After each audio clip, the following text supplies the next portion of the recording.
What's going on, friends and family, and welcome to the Unrooted YouTube channel. In today's Bible table read, we're going to talk about what not to do when God isolates you. Let's get into it.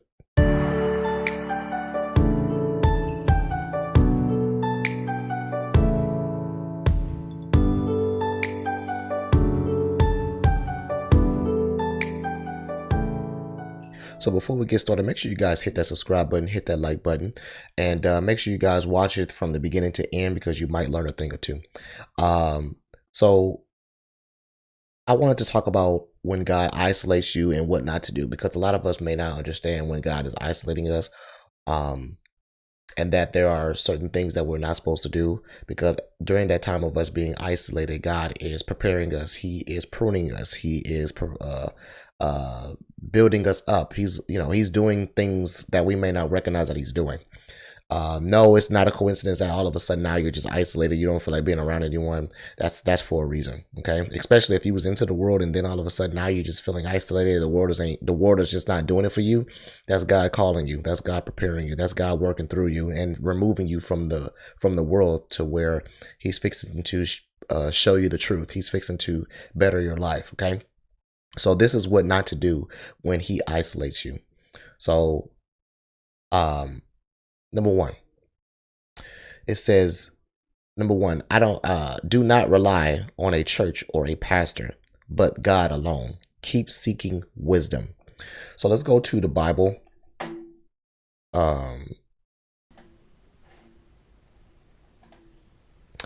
It says at Proverbs chapter 18, verse 18 verse 1 through 2, it says, whoever isolates himself seek his own desire.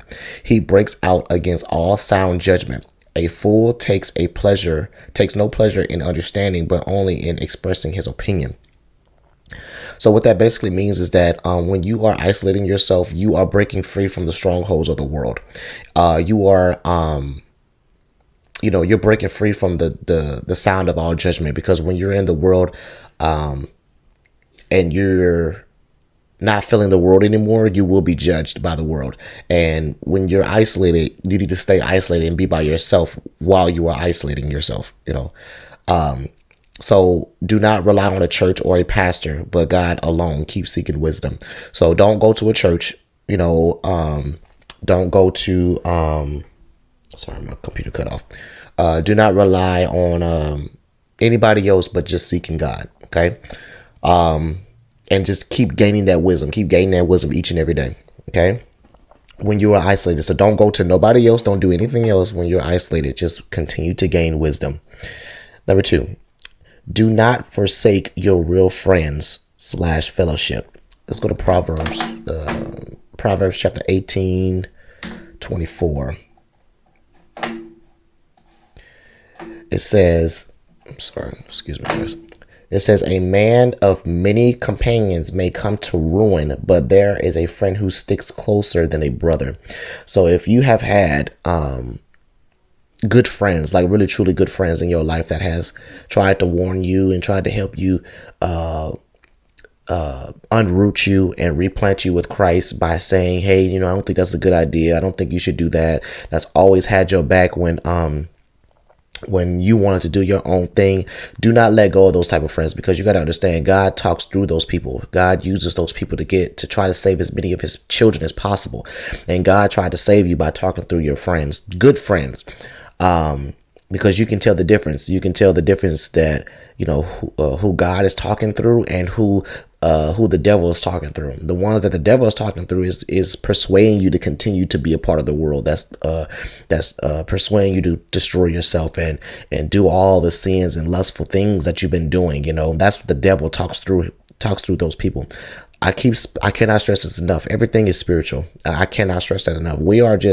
Our physical bodies are just here to survive on earth, but it is nothing but a spiritual battle that's going on that we cannot see. So when you see people that are going against God, that's doing evil things, that's evil spirits within them that's making them do that. That their bad influence of the world has made them go against God. So that's spiritual. That ain't just like, I know, that's spiritual. And you got people that are good friends that want to take you away from the world and help build you up and heal you. You know, that's God talking through those people to save you. So everything is spiritual. Okay. I cannot stress that enough. Yeah, I stick to your friends that literally are closer to you than a brother, your brother or your sister. You know, don't leave them. Don't forsake them because they've been there for you. And apologize if you have done that to them, because you know God is working through them. So apologize to them and apologize to God too. Number 3, do not lock yourself in your house or room all day. Be active, travel, hike, go to the beach. You know, go to more peaceful places. Let's go to Isaiah chapter 26, verse 20. So it says, "Come, my people, enter your chambers and shut your doors behind you.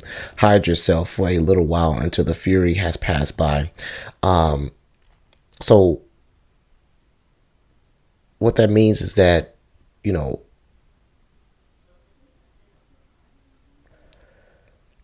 what that means is I don't want to lead anyone astray, but don't lock yourself in the house. Don't lock yourself in a room or anything like that. Go hiking or go to the beach and isolate and just be at peace. It says, "Come on, people, enter your chambers." Your chambers can represent, you going to the beach. That's just your safe ground. That's your open place of peace, is the beach. Or your chambers could be hiking. You close that door behind you and you isolate and tune out everyone else while you were in your chambers. For me, for an example, when I was isolated, I felt more at peace, or should I say my chambers. I was more at the beach. It was more peaceful for me, and I just made sure that I was the only one at that beach, and that was my chambers. And I closed that door behind me. I shut that door behind me to where, like, I don't want to hear from nobody. I just want to be by myself and be at peace and just have a conversation with God. So that's basically what that means. So I recommend you do that. Be more at a place of peace when it comes to you isolating yourself. So yeah, let's go to number 4. Become too religious, lover righteousness, pride, knowledge, and you puffing yourself up. So let's go to Colossians.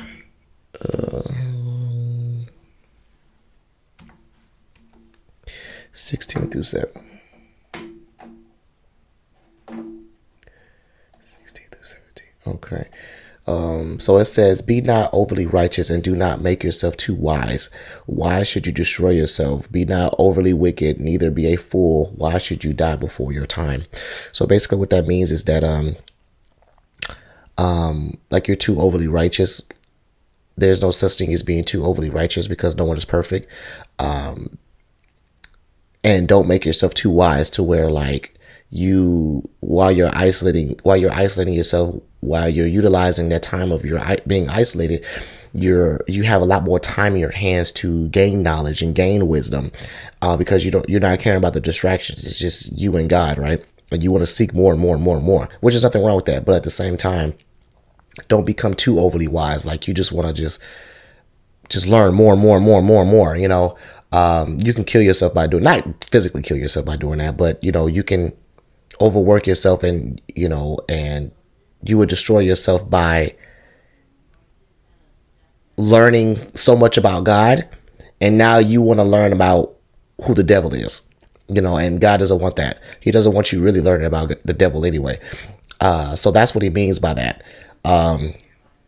So if you're enjoying so far, make sure you guys subscribe and hit that like button. It really does mean a lot, and comment down below. Number 5, don't be lukewarm, and be about your father in Christ. Being lukewarm is still being a part of the world.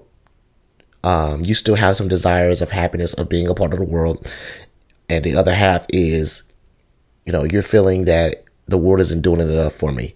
So, and I want to go to God. So you're stuck in between. So that's lukewarm. God says in the Bible that you can't serve two masters. You have to serve. You only can serve one, and of course, God recommends us serving Him. So He does not like lukewarm. Because he did not make you for you. He did not make you initially to serve two masters. He made you for you to serve him, to give glory to him, not the devil.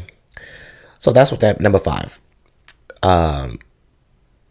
Number 6, don't get fat and lazy. When you are isolated, you will feel alone. You will feel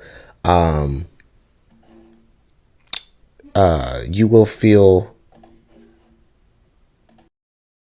you will feel lazy. You will feel like you will feel like you are just to yourself. Like I said, you'll just feel alone. And while you're alone, you may be feeling depressed, and while you're depressed, you could be hungry and eating a lot, or may not eat at all.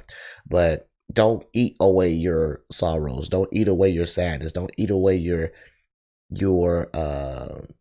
lack of understanding. Go to the Bible, pray, while you're isolated, fast, get it, do those things instead of just eating away, and just gaining weight, because God doesn't want you to do that, because that'll make you lazy. And God can't use you that way. Use your vessel to do his purpose one day if you're lazy. Number 7, don't get impatient. Let's go to Matthew chapter 6, verse 33.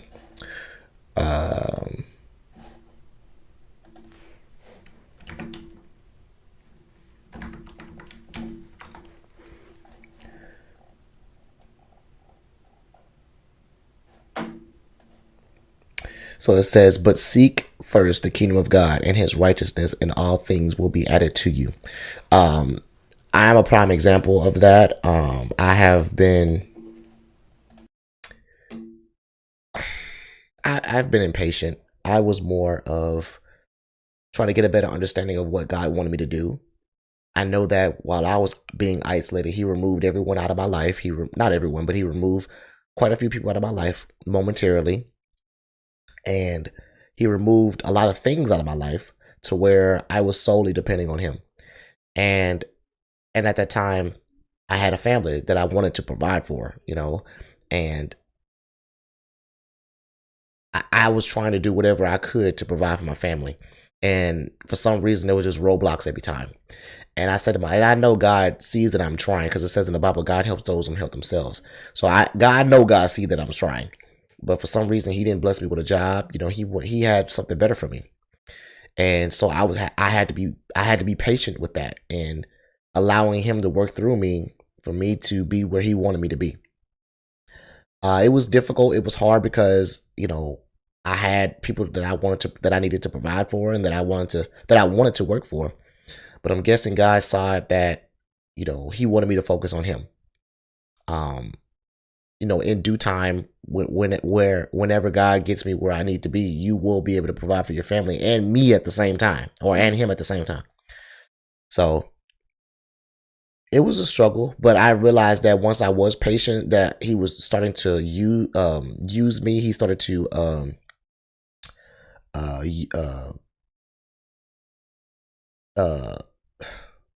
send me places, for me to learn and gain wisdom and knowledge. And I knew that it was him that was doing it. And then he guided me to do YouTube and spread the gospel. And and I've been doing it for a month now, and I'm so happy that he's using me, because that's an ultimate promise that I will take care of you, that I will bless you, that I will reward you for me doing his will. So that's why I believe that's why it's really important to just be patient, because you don't know where God will take you.